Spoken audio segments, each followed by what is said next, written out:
There's a lot of red across altcoins today, with many down double digits, but Bitcoin has held up relatively well only in the last 24 hours. So the question is this flash crash over, or is it developing into something bigger, like what we were looking at yesterday with that extreme signal from the top of 3 days down in a row? Today, let's dive into that in more detail, looking at Bitcoin, looking at the macro cycles at hand, and of course, the traditional markets as well. Plus, we've got to get into some of the USDT dominance, ETH, and stable coins. Plenty coming up. Hit the like button, subscribe to the channel. It's your home of macro cycle analysis, where we cover Bitcoin, cryptos, the stock markets, and of course, real estate as well. Now, if you want to get more information on a regular basis, the link in the top of the video description is for our free crypto and economic report coming out today. If you do subscribe to that, you should receive it within the next 24 hours. But you'll also be notified when our free Ultimate Traders Accelerator is released in the coming weeks. Just make sure you use these links in the video description, and of course, subscribe to the email. Absolutely free. All right, guys, let's kick it off with the macro outlook. Here we are, the cycle, the 18.6 year cycle. Now, this is focused on real estate and the economy. It's important that we continue to have a look at where we are in this macro cycle. It's roughly 18 to 20 years, with about 14 years up and 4 years down. Now, it starts at the bottom here, roughly 2011, 2012, not the stock market bottom, because we're looking at real estate and the economy. That's what this cycle is about. And so it runs about 14 years up, looking to end somewhere at the end of 2025 or early 2026. Remember, these are macro cycles, and at this point, we're not pinpointing an exact date. It's a rough period where we'll start to see things topple over. At the moment, everything's going up, but this is kind of that last phase into the top, which has been coined the winner's curse phase by Fred Harrison, who uncovered this over 30 years ago and called the 1980s top and the 2007 top that led into the GFC. So this is the third time round with this cycle, and everything has been playing out well and truly to a T with this particular cycle. Now, the other thing we can call this top part is the mania phase, where everyone gets over the top. They go ballistic for assets, and we have started to see that with cryptocurrencies. Now, of course, we need to get into Bitcoin and where we currently sit with the cycle, and Bitcoin dropping a little here, and we've just closed out the day now for Bitcoin and cryptos. So we can see that some of these were red, and they're about to zero off as we begin the new day. But just finishing up on this particular part of the cycle, what comes next is most likely going to be that significant crash and the collapse that everyone has been trying to anticipate the entire way up through 2015, 2018, 2020, 2022, and as they do every single year, just trying to tell us that the market is going to collapse. That time is coming, but it's got to squeeze the last of those guys out before we get that nice significant move. And I say nice in the sense that there is going to be a collapse, but it's not going to be very nice. So make sure you're on the right side of your trading plans, of your investing, because this is the time you need to be making that money, not getting feared out of the market. So do not panic at this point, even if we see some sort of correction. This is just about the emotions getting more extreme because we're getting into the end stage of the cycle. That's typically what happens with all markets. Now let's look at the S&P 500. We continue to grind around 5,200 points. So still, there hasn't been any sort of significant correction. As we know, as markets get into these bull market or all-time high bull market phases, again, just noting it, the grind into the top, nothing has really changed in that front. We've seen 2.9% corrections that were just under the previous old all-time high. And since we've passed the all-time high for the S&P, the corrections here have been about the same, 2.5%. We haven't seen anything 3% related. If we were to see 3%, could take us down to about 5,100 points, so still above the previous all-time high.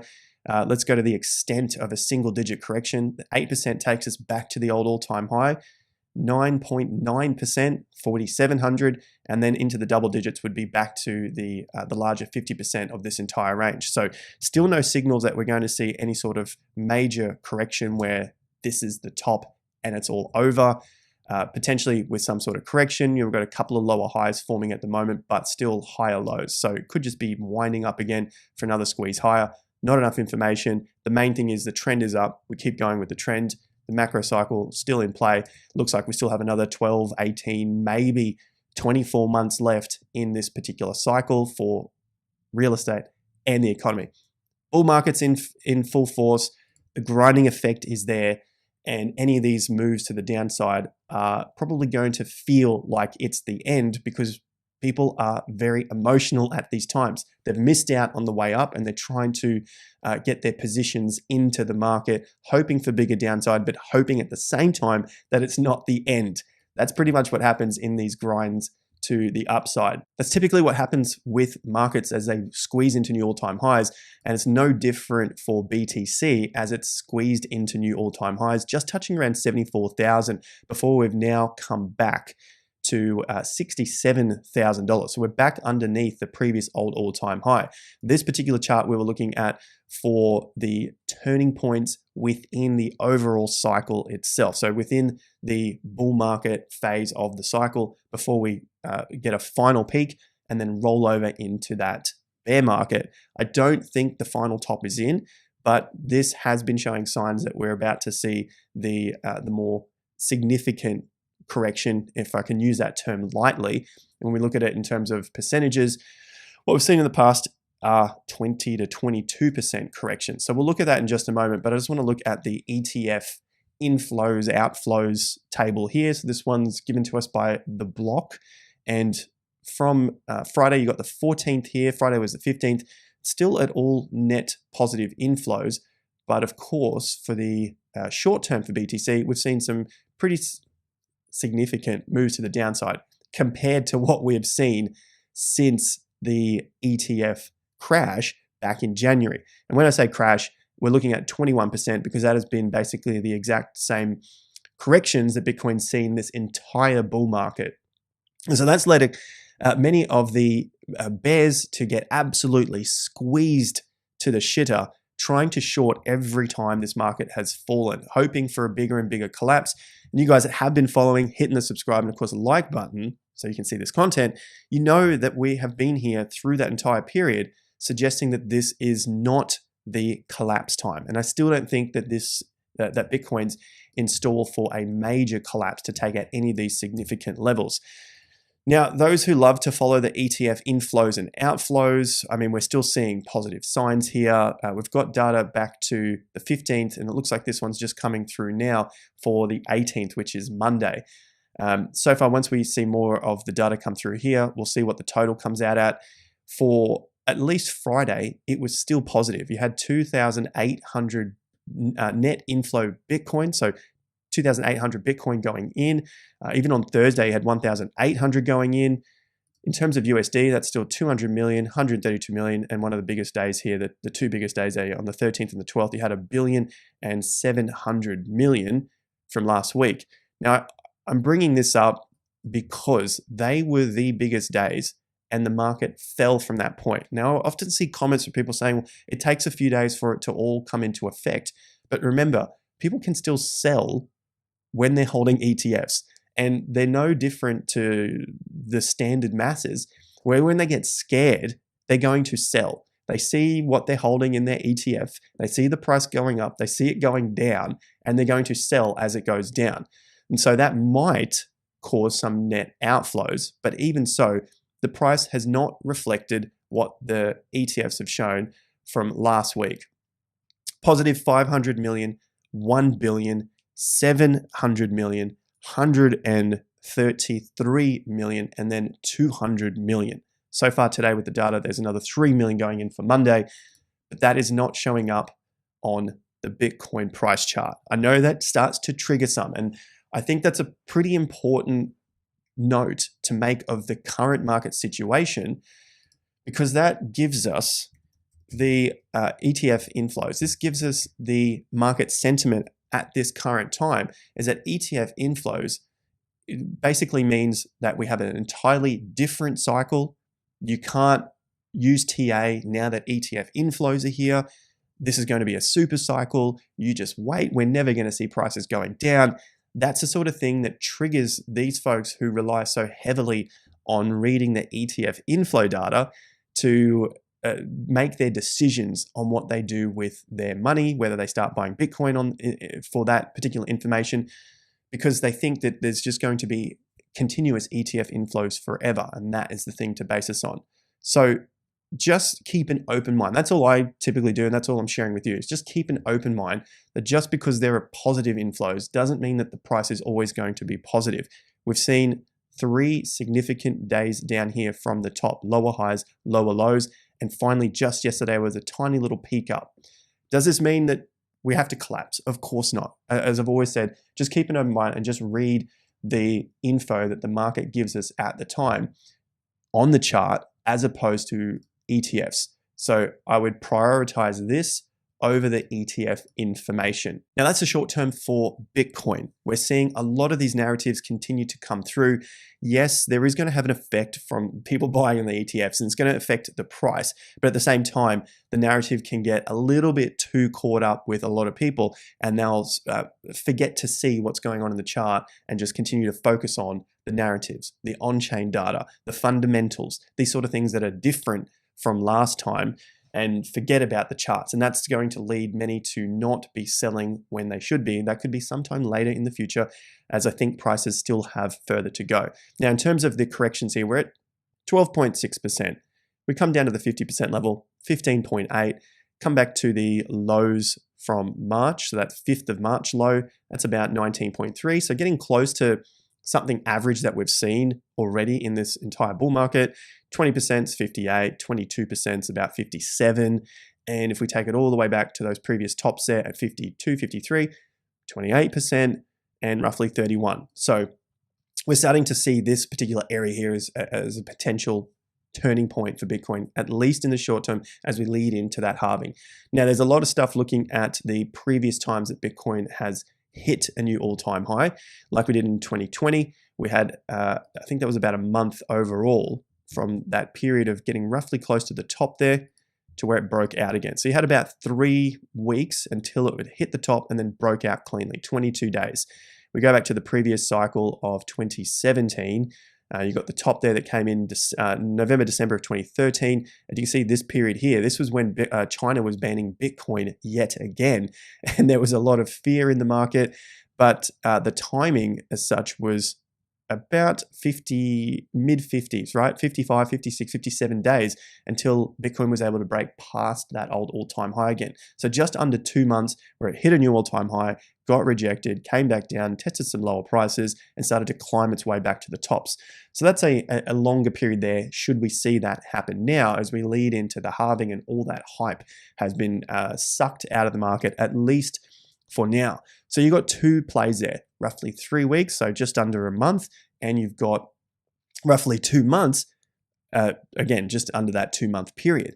So keep those in mind if this develops into something a little bit bigger than what we have seen previously, where what we saw previously was basically 12 days down before the market was able to recover and then break past that high about 30 to 33 days later. Now, I've got some longer term timeframes here again for you guys, and also longer term price targets should this particular top develop into the top or the correction period that I think Bitcoin and cryptos need in order to reaccumulate before we can go on that last final pump into the high. Speaking of these final pumps, the Elliott wave has worked out very, very well. And Michael has done a fantastic video on this on his channel. Look for this video here. Type in Michael Bazzino Elliott wave. I've got a link in the description for Michael's channel. Subscribe to his channel as well. And this has been on his chart for months. This is not just something new here looking at the Elliott wave.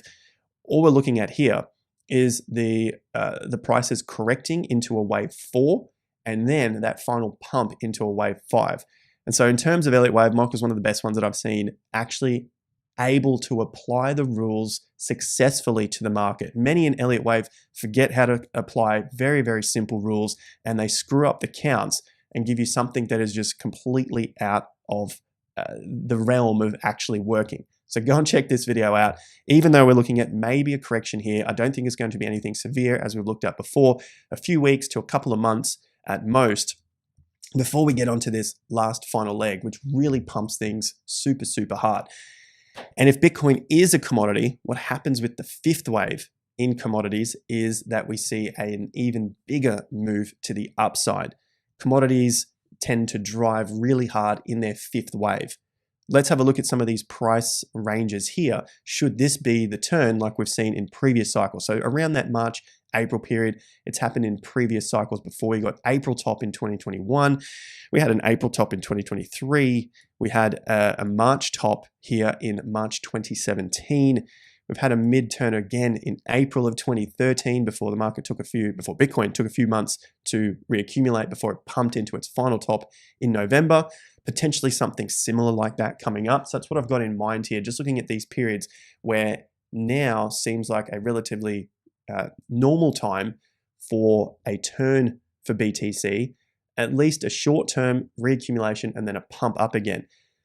The thing that we don't know yet is, will Bitcoin just pump straight through in April and not even put in any sort of pause? If that happens, that is going to be extremely weak because you've got no reaccumulation happening and you'll probably see a top sooner rather than later. Should we see this correction now, this is going to be much, much better for Bitcoin throughout 2024 and for altcoins to get that pump up. So that's why I say something in the title around don't panic yet. There's no signal that we are going to just pump straight to massive prices.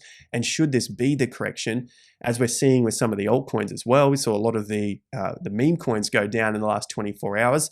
This could be that reaccumulation time before we get that final pump. And looking at these timeframes, we might have something pretty significant on our hands towards the end of 2024. Maybe late Q3 or Q4 could be that final time, which gives us about 8 months, 8, 9, 10 months from now. So we've looked at the timeframes and potential turning points with historic data.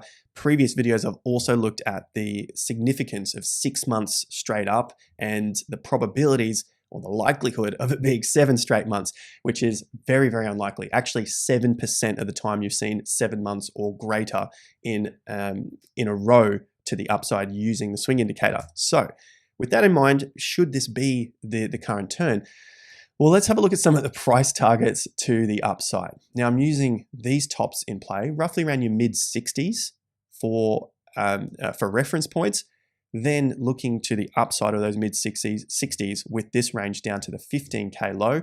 That would give us somewhere around 120. So if this particular range, basically from there down, was able to repeat above, well, then it would come out at about 120. Essentially, if you do the maths there, it's about a 50K move and then add 50K onto your mid-60s to $70,000.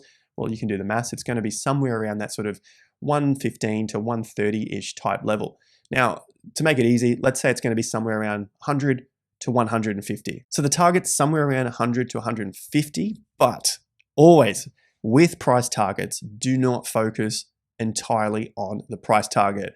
Just remember back to the fools in 2021. And if you got caught up in that, I'm very sorry for you.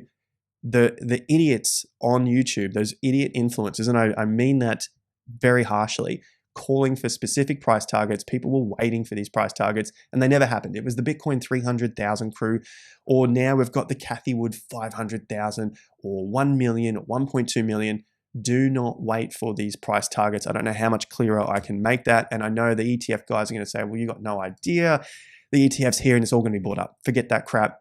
Just follow the chart. If the chart starts to break down, then it's very unlikely that that price target is going to get met. I only present this to you here just as some sort of interesting price point to have a look at using the data that we have on the chart already. So I'm not wed to this particular price target, but somewhere around that sort of $100,000 to $150,000 towards the end of 2024, should we get a correction here, at least some sort of pullback and pause in the market to digest the move, consolidate, then we could potentially look at that price target in the second half of 2024 to end out this particular cycle.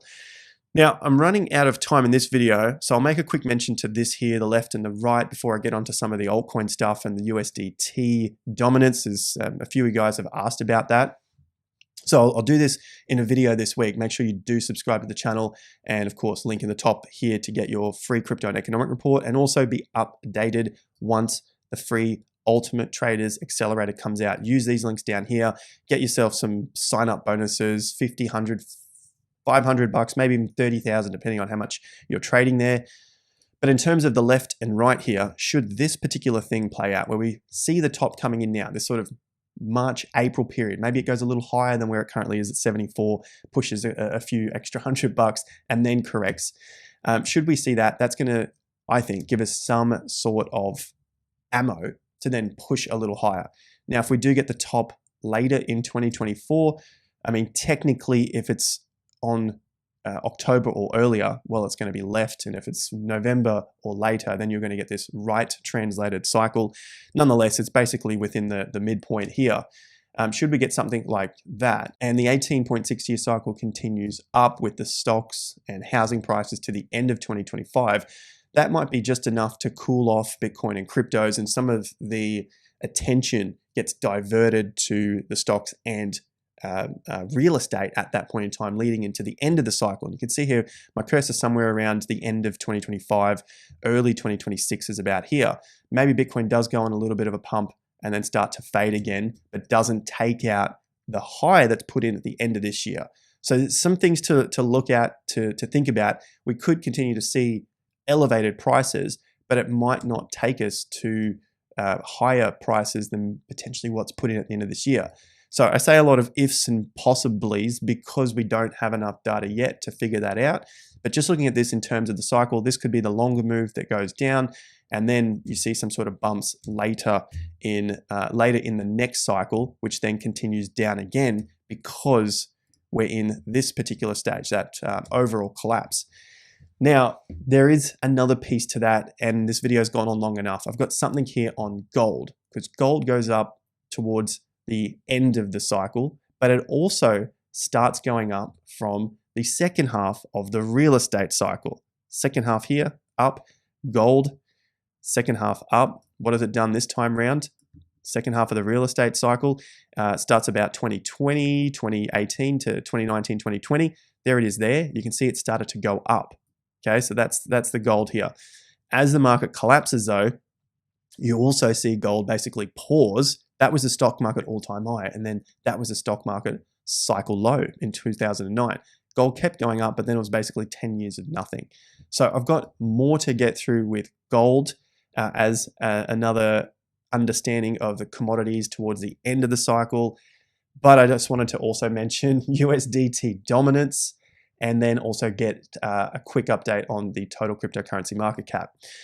Now, with the USDT dominance, this thing came up and people have said, well, this has called the market precisely every single time. Now, provided you had this diagonal on the line, then yes, it's called it relatively well. Great. If it works for you, keep using it. That's April 2021, which is where the top was. That's basically February. The top wasn't there, but you can see it's a pretty good turning point. And these were the lows. You got June 22 and November 2022, which was the Bitcoin cycle low. We've currently got to this point here, roughly 3.8% dominance for USDT, meaning that there's not as much being held in stablecoins because it's all getting used in crypto and Bitcoin because people are enjoying the speculative times that we have ahead of us. But this is suggesting that that money is going to come back into USDT. People are going to start taking profits, and you're going to see this rise, which means you're going to see the money come out and assets, well, crypto assets go down. That to me is a possibility. Definitely not ruling it out. Seems pretty logical at this point. But the one thing I will point out is that I don't know if this chart will go on indefinitely to have stable coins become a dominant case forever in cryptocurrency. It might end up finding a range that it trades between, say, 10 and 4%. And that's where you start to see some easier intermediate trading, basically range trading. We have broken down past 50%, and it's underneath the previous levels here of the 50% on both accounts. So I'm keeping that in mind. What can also happen is we see a rise to here that would then show a bottom for Bitcoin and cryptos, and then you might see it fall again and take out this line, which would then render this whole thing not useful anymore. Just saying, because it is in a downtrend at the moment, and it's broken past the 50% and below those previous tops. So let's keep a lookout if that happens. Well, that's not a bad thing for crypto, at least in this part of the cycle, because you'll see more of that USDT money come back into cryptos and back into Bitcoin. So risk on, guys. It's all going nuts if that particular thing happens. Now, last thing I'll look at is total cryptocurrency market cap, excluding Bitcoin, ETH, and stablecoins in this case. We're at that tipping point. We've just closed under the 50% for the day anyway. This is a monthly chart, so we still have 2 weeks to go here for the altcoin market cap. Ideally, we want to see this thing at least hold up above the 50% level that it's put in for this entire move. So somewhere around that 400 billion. So far, so good. Coming up to that tipping point, you'd probably expect some sort of sell-offs to occur. And that's what we've seen through altcoins, at least over the last several days, and especially against their Bitcoin values. Many have continued to track down against Bitcoin values. We see here with Injective over the last several months. So Bitcoin has continued to take that dominance back. You've got the odd ones. You guys that are holding Solana, well done. They've continued up at that point and continued to break higher. So you want to get onto the stronger altcoins than some of the weaker stuff at this stage in the cycle. TIA is one of those as well that has continued down after such a phenomenal run to the upside. So just pay particular attention to whichever altcoins you're looking to scoop up at this time as they continue down. Just on the charts, not my opinion. Hopefully you're doing well. Plenty more coming up, as I couldn't get through it all in today's video. So make sure you do subscribe and like the content so I know you want to see more of this. Yes, they're getting a little bit long, but I've got heaps to get through in these videos. And thank you very much for getting back to me yesterday about seeing if we can put out more videos per week. I will try and cut them down, but there's just lots to get through in the markets. Thanks again, guys. Have a good one. See you at the next one.